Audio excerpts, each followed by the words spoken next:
ఈ సినిమాతో నాకు చాలా పర్సనల్ ట్రావెల్. ఎందుకంటే అండి, మధ్యలో టామ్ అండ్ జెర్రీ అన్నందుకు వీళ్ళందరి వంశీకి కూడా తెలియని నేను చాలా పడ్డాను. వంశీకి డైరెక్ట్ కొంతమంది ఎవరైతే ఈ ప్రొడక్షన్ చేద్దామని అనుకున్నారో, 2-3 ప్రొడ్యూసర్స్, లేదంటే ఆ ప్రొడ్యూసర్స్ దగ్గర ఉండే మేనేజర్స్, వీళ్ళని నేను వెళ్ళి కలిసేవాడిని. వంశీని డైరెక్ట్గా, బికాజ్ వాళ్ళు నాకు కొంచెం తెలుసు కాబట్టి నేను వెళ్ళి కలిసేవాడిని. వాళ్ళ రూమ్లో నాతో మాట్లాడే మాటలు ఒకటి, తర్వాత వంశీ వెళ్ళి కలిసినప్పుడు మాట్లాడే మాటలు ఒకటి.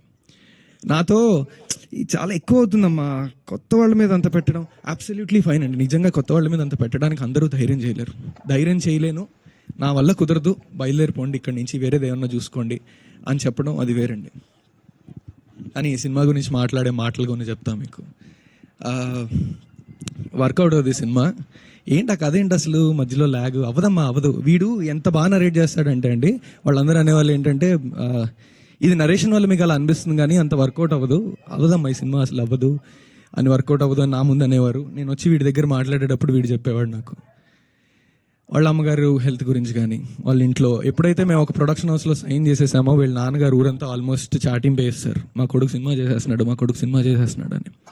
అది ఎంతమందికి పాకేసింది అంటే, ఆ సినిమా ప్రొడక్షన్ హౌస్ మళ్ళీ అయిపోయిన తర్వాత వీడిని వచ్చి బోల్డ్ మంది అడిగేవారు, నీ తోటివాడు ఒకటి ఈ ఊరి నుంచి వెళ్ళి ఆల్రెడీ సినిమా చేశాడు, నువ్వేం చేస్తున్నావు అక్కడ అని. వెనకాల ఇంత ఎమోషనల్ జర్నీ ఉండేది వీడికి పర్సనల్గా. చెయ్యను అని చెప్పడం వేరు, ఈ సినిమా వర్కౌట్ అవ్వదు అనడం వేరు. అసలు మీరు పనికిరాదు ఇది. నేను వచ్చి కొన్నిసార్లు వాళ్ళు నిజమేమో, వాళ్ళకి బోల్డ్ ఎక్స్పీరియన్స్ ఉందేమో అని చెప్పి, నాకు నిజంగానే ఈ సినిమా భయం ఎక్కువ కాబట్టి దీని మీద ఎంత నమ్మకం ఉన్నా వీడి దగ్గరకు వచ్చి ఫైట్ చేసేవాడిని.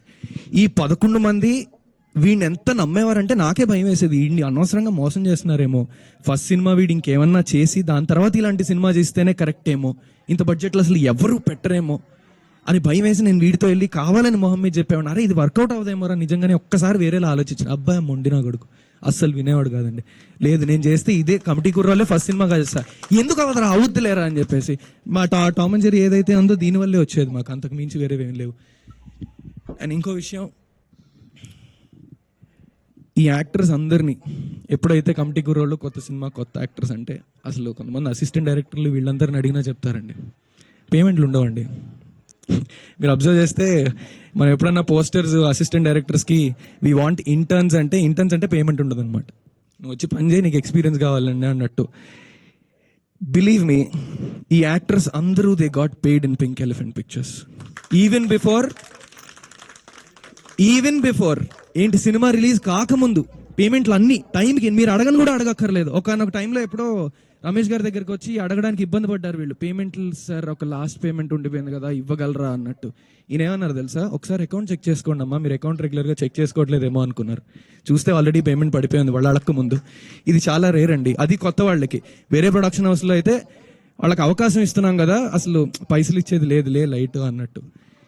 అండ్ ఇంకో మెయిన్ థింగ్, ఈ యాక్ట్రెసెస్ని చూసారు కదా ఇక్కడ, వీళ్ళలో ఎవరో పేరెంట్స్ వచ్చేవారు ఆఫీస్కి రోజు ఫస్ట్ ఫ్యూ డేస్, దాని తర్వాత రావడం మానేశారండి. భయం లేదు వాళ్ళకి ఈ ప్రొడక్షన్ హౌస్లో వీళ్ళు వదిలి వెళ్ళడానికి. That is the safety she has created in pink elephant pictures, that she has created. And ఈ సినిమాని సక్సెస్ చేయకపోతే, నేను మీడియా వాళ్ళకి మళ్ళీ రిక్వెస్ట్ చేస్తున్నా, ఈ సినిమాని సక్సెస్ చేయకపోతే, కమిటీ గుర్రాలు తీశారు కదా ఏమైంది, మేము చెప్పలా డబ్బులు రాలేదు కదా, వద్దమ్మా ఇలాంటివన్నీ మనకు వర్కౌట్ అవ్వ 2-3 కోట్లలో చేయమ్మా అంటారు. మనం మళ్ళీ అర్రే ఆ స్టేట్లో ఆ సినిమా వచ్చిందండి కదా చాలా బాగుందంటరా, అది చూద్దాంరా తెలుగు నుంచి రావడం ఉండదండి. దయచేసి మీడియా వాళ్ళందరూ కూడా I think please push this film as much as you can, because అంటే on a personal interest I think you have to right, and it's a request. And